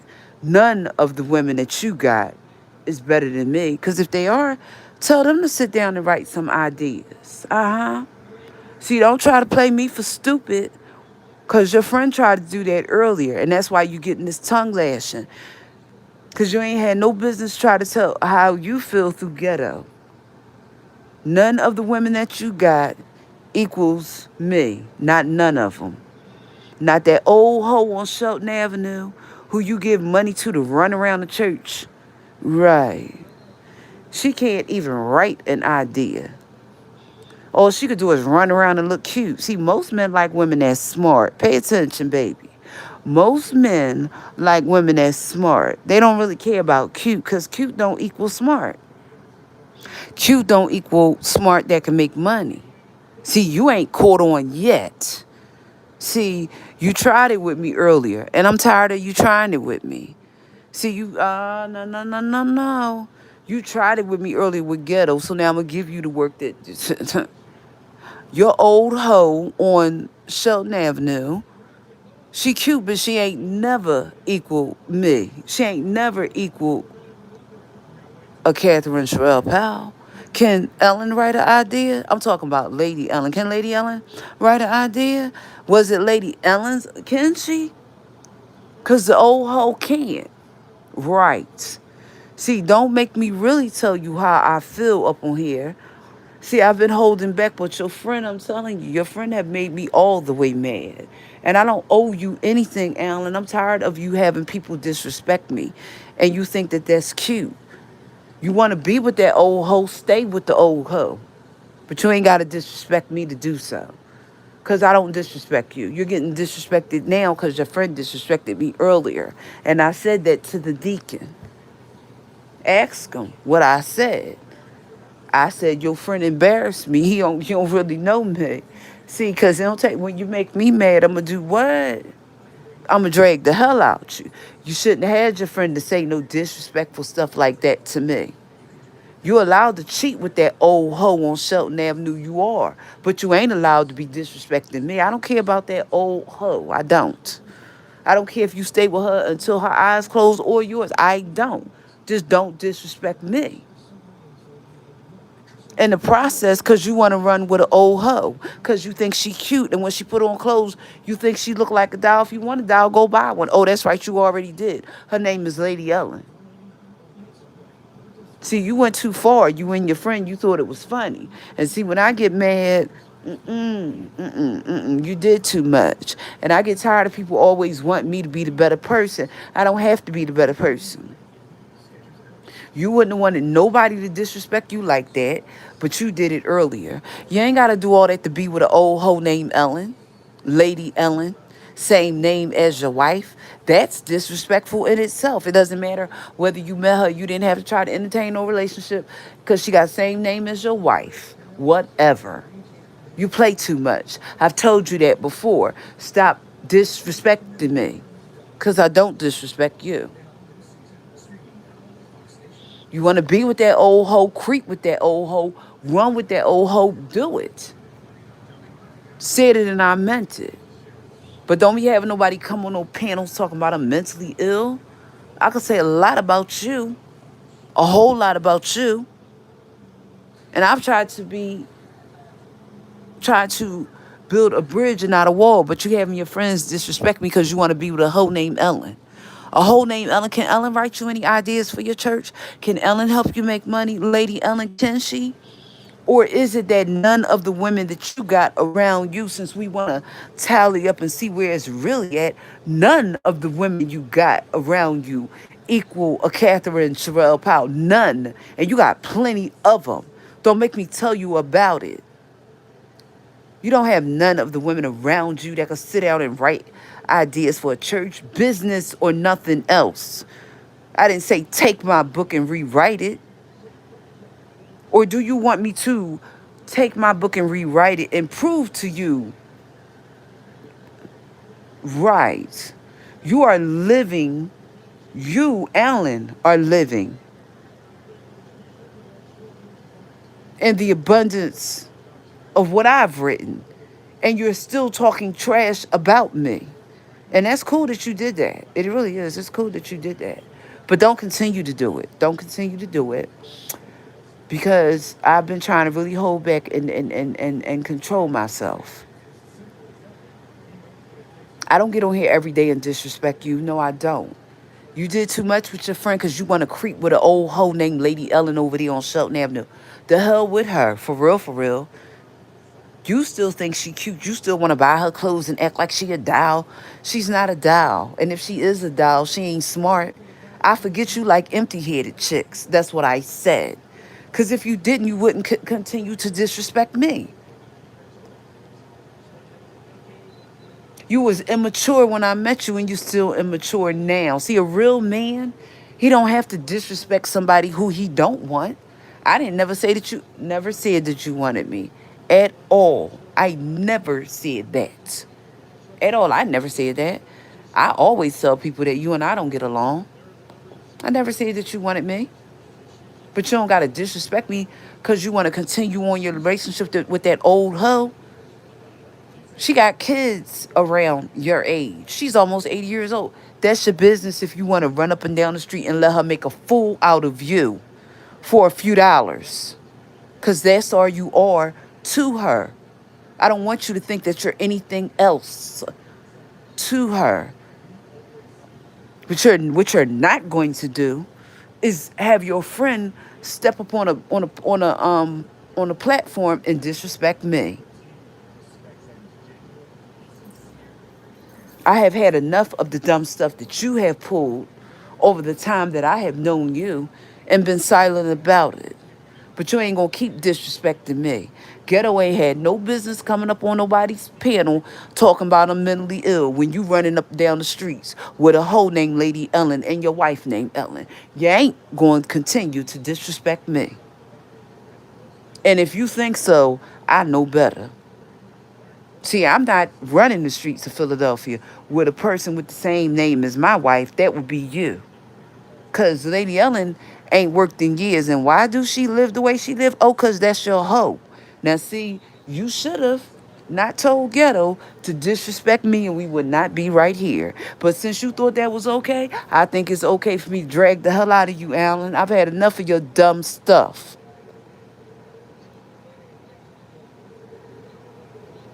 You don't have to uh you don't have to disrespect me. I don't disrespect you, and when I do disrespect you, it's because like today, your friend hit the panel and was up there acting stupid, and he's been doing that. Cause you remember I told you a couple of months ago when you and I was going at it, that was your friend that was up there going for you,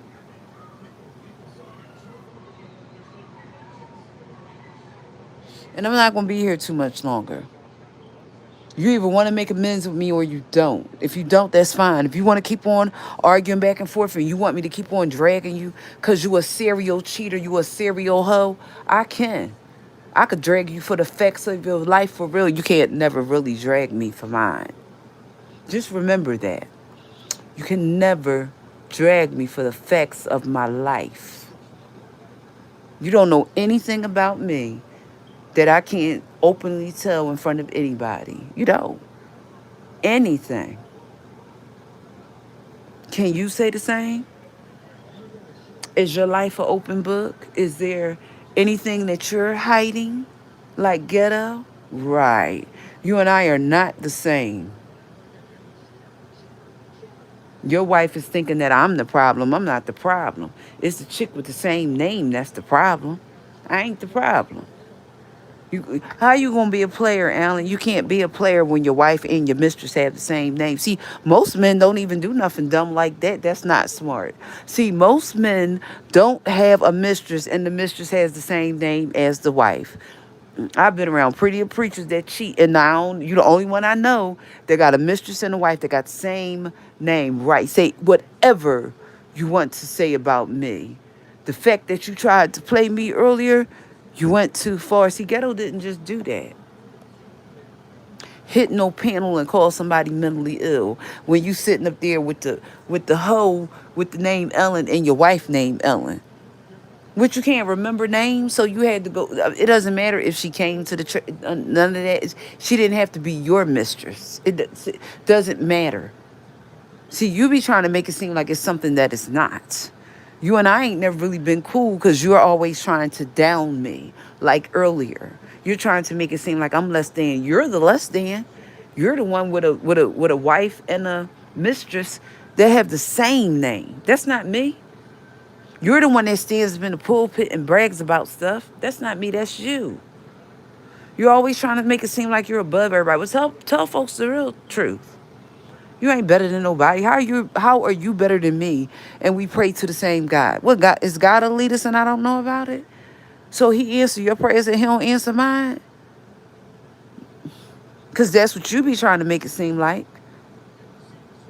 You ain't better than me because your wife and your mistress got the same name and you're a serial cheater. You know. Did you have fun down there in Atlanta with your other hoe? Oh, okay. I said it like I meant it. Right. You got women everywhere. See, you played yourself. I don't owe you silence when you disrespect me. I don't owe you silence when you disrespect me. I don't disrespect you. I didn't disrespect you on my page. But because I know that Ghetto wouldn't have done that without you pulling his strings, you deserve to get dragged.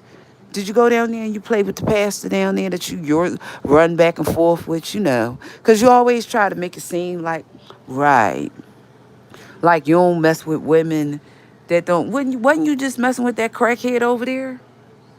Wasn't you? Isn't that how that story went? You was trying to get me to put money in her pocket. I ain't never put money in no woman who you mess with pocket. You got me all the way chopped up. You allowed to sleep with a crackhead. You just not allowed to have it. Try to make no, baby. Let me listen. You're allowed to sleep with a crackhead, but you ain't allowed to have me try to help you pay no bills. Don't get the game all chopped up because you played me, and I told you what it was. Don't try to make it seem like I didn't. I tried to call a truce on you when I said in May. All we gotta do is it could be over. You like to fight, and I don't like to fight you, Alan. For real, I don't. Pastor Waller. You try to have me to help a hoe who you're messing with pay her bills. No, you pay her bills. We're not one and the same. Girls smoke crack and run the streets. You yeah, right, because you like women that can't think for themselves. Women that can really think for themselves, you don't really got nothing for them but a few dollars. See, that's why you don't like intelligent conversations. Because if you did, you wouldn't try to play me earlier. So Ghetto just randomly did that. That's gonna be the lie that you gonna tell. Ghetto just randomly hit the piano. No, you probably told him to say that. And so since you probably told him to say that, that's why I'm saying what I'm saying now. Since you think I'm a less than, I'm gonna treat you like a less than. Less than somebody that don't have no respect. Most men cheat on their wives. They don't have a wife and a girlfriend that both had the same last name. What you can't remember. If her name was Christy, you couldn't remember Christy over Ellen. So you had to, Ellen came through the door. Oh, that's perfect opportunity. I could cheat with her because they both got the same last. They don't even spell it the same. One is Y-N, one is E-N, but it's still said the same. It doesn't really matter. Your wife be trying to make it seem like I'm the problem. No, Ellen, it's Lady Ellen that's the problem. Your husband been in thought and drooling over her for years, and he's still drooling over her and disrespecting me. You be trying to make it seem like I'm ugly and she's pretty. That be you that be doing that. That don't be me. Or did you forget when I showed up how ugly you acted? That was you that acted ugly. See, a real man would have came outside. He wouldn't have had his deacons. A real man would have came outside and say, hey, y'all, listen. Let's go back in. You could have put me in the back of the church. Pay attention. I'm trying to teach you leadership that you ain't learned the whole time you've been at E9. A real man would have came outside and said, let's talk about this. Let's not do this right now. See, you don't reverence God, but you want other people to reverence God. And sometimes that's why I don't respect you. It's because you're always up in the pulpit saying the most egregious things. But you ain't never told the truth yet. See, when it did go down at your church, you didn't act correctly. It didn't matter what your wife said. Your wife wasn't there when that happened. Ain't no great love affair between me and you the whole time we've known each other. For 10 of those years, we've been going back and forth because of the way that you act, not I act. You're always trying to show your behind on me when you already know you ain't never going to show your behind on me. That must be them bougie women that thinks that's cute, baby. I don't think that's cute. And I'm going to read, right, and erase you every time you try to play the hell out of me. Including the day you tried to use Ghetto to play me, baby. You wouldn't have never been using no Ghetto to play me. He's disrespectful to women now next. And that I hope that's not who you look up to, because you are too, for what you just did to me in May. Now, if you want to make amends, we can make amends. But if you want to keep on fighting, then we can keep on fighting. That'll be up to you. That won't really be up to me. See, I will lay down my sword for the Lord. Pay attention. Don't use that when you preach again either. I will lay down my sword for the Lord, which means I will stop fighting. But I ain't going to stop fighting if you're going to do things like have my character attack because you want to run with an old hoe. Because you always think she cute and all that. Cute what? And she can't write you an idea. She can't help you. Your priorities are jacked up. You want me to spell it out for you? Focus. Focus. You keep getting distracted. From the time I've known you up until now, you're distracted by a hoe named Ellen. Lady Ellen, I'm talking about. I'm not calling your wife a hoe. I'm talking about Lady Ellen. Light skinned with long hair. You're distracted by a hoe, Delilah, that can't even write you an idea, can't help you do anything. I ain't gonna play this game with you forever. You just think I am.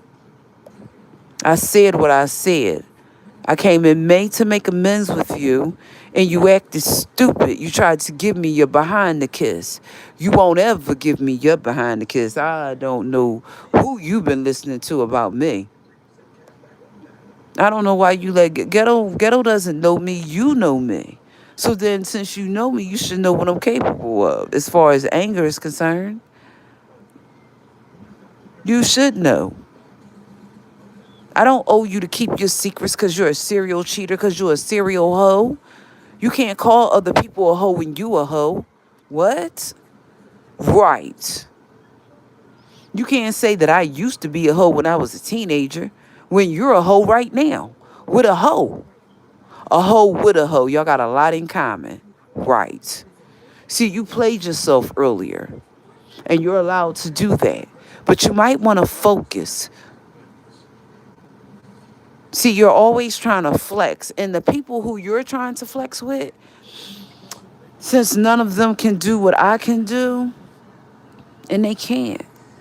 None of them can, none of them. All of the people you got around you, you only have what? Let me say it for you so you can understand before I shut my eyes and go to sleep. None of the hoes, Lady Ellen included, the head hoe in charge. I know it was the head hoe's birthday, the 15th of August, and you probably made sure that you got something for her, but you didn't get anything for me. Ellen, what did you get me on my birthday? The person that made sure that you rose all the way. Did you get me anything? Or did you give me your behind the kiss like you usually do? Right. See, you made sure a couple years ago that your head hoe went to Martha's Vineyard, but what did you give me? Right. See? Had you not would have had ghetto get up there and do that earlier, I wouldn't be dragging you now. But see, you keep trying to play me and I'm not to be played.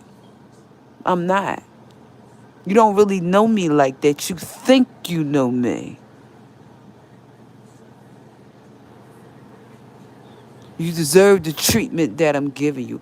Always trying to make it look like you a good husband. Good because you pay the bills. Your wife know you a hoe. But anyway, she know who she married to. And I ain't even saying it to be really smart. I'm just saying you're always trying to make it seem like everybody is less than. Everybody is always beneath you because you got an image to uphold. Since you have an image to uphold, you're not better than I am. You're not. And I'm not going to spend too much time here dragging you for what happened earlier. But just know that I know you told Ghetto to say that over $100 with your cheap ass. And I said that like I meant it. See, it was easy for you to pay for a trip for Lady Ellen to take her old hoe ass to Martha's Vineyard, but you ain't. What have you given to me, the person that helped you get where you are, Alan Eric Waller, who's always giving me his ass to kiss and making it right? See, that earlier, if I would have really said how I felt, then you would be mad at me and your church would be mad at me. I ain't really told you how I really felt. Because I see that you sent Lady Ellen to Martha's Vineyard. You did send her up there. And you've done lots of things for her that you ain't ever do for me. She's just a hoe to spend your money. Haven't you figured it out yet? She's just a hoe to spend your money. She can't help you do anything. You will never make me jump through hoops. Because her birthday was the 15th and mine was the 18th. So what? We're not two of the same. Born in the same month, though. But we're not two of the same. At all. And you should have known that. Because you know me too long to know that I don't like when people play games. And you've been playing games with me for as long as I've known you. That must work with the bougie women, because it don't work with me, baby. I don't find nothing cute when a man think that he gonna make me jealous. Baby, you never make me jealous of another of a old hoe that's older than my mama. Are you serious? Lady Ellen is older than my mama. Why the hell would I be older of her old stretched out coochie that you just keep wanting to run up in? I ain't jealous of that. If that's what you want, that's what you want, have it. If you want it, have it. But you ain't got to try to smear it all in my face and be disrespectful towards me. After she done already said that you're Mr. Softy and you really ain't that great in bed anyway. That's what your hoe said. So let's get your facts straight. I didn't say that about you because I've never had you. Your hoe done had you and done said that you ain't zilch in the bed. But you're still trying to run around and disrespect me for that old hoe because you don't believe that she said that your thing don't get up right. Yeah, well, keep believing it. I didn't say it. She did. Keep believing that she didn't tell me that. Right. You forgot that she used to do my hair? Right, you forgot that. But it's all good though. You shouldn't have tried to play me. See, next you gonna say that you didn't tell Ghetto to say that. I bet you that's the lie gonna be. That you didn't tell Ghetto to come up there and say that. That's the lie gonna be. I ain't tell Ghetto to say that. I don't know why he said it. Well, even if you didn't tell him to say that, he said it because you said something behind doors. But you ain't tell him how you just a serial cheater. Right, whatever. You can tell whatever lie you want to tell about me, sir. It doesn't matter. I was trying to make amends with you, but I ain't gonna kiss you behind to do so. Said it and I meant it. Because if I was Ellen, I'd have been chucked you a long time ago. I don't know what Ellen talked about. I'd have chucked you a long time ago. Not necessarily taking your money, but chucked you. Because you always trying to make it seem like you're something that you're not. When your mistress is 10 times prettier than your wife, see, they ain't caught on. They ain't caught on. When your mistress is 10 times prettier than your wife, everybody can see that, Alan. Everybody can see that. Everybody knows what that game is. You don't know what that game is. When your mistress is 10 times prettier than your wife, everybody can see that. See, you be trying to be a player, but you don't know how the game works. And I've tried to school you, but you can't catch on. See, you still keep trying to disrespect me for that old dick sucking hoe over there. And that don't work. You ain't have no business try to have Ghetto or nobody else come up on no panels and disrespect me. When I've already told you, slow your roll. I have told you that because I just told you yesterday that I wasn't going to try to embarrass you. You caused the embarrassment. I think you like when I drag you, quite personally. You do. But you don't got to play with me for Lady Ellen, though. Maybe she was at church today, maybe she wasn't, Maybe she looked cute today, I don't know. You know. You know your way over to Shelton Avenue when it gets dark. You know your way over there. So you don't got to try to do nothing extra. That's the way that goes. Now I gave you the energy that you had Ghetto give to me, because he didn't do that on of he just did it. He didn't do that for that. You got what you put out. Now if you want to make up with me, you can, and if you don't, oh well. Y'all have a good night. Oh, by the way, if y'all want to cash app me, my cash app is Catherine Powell 6803. That's my cash app. Thanks and good night. Y'all have a great week and a good night.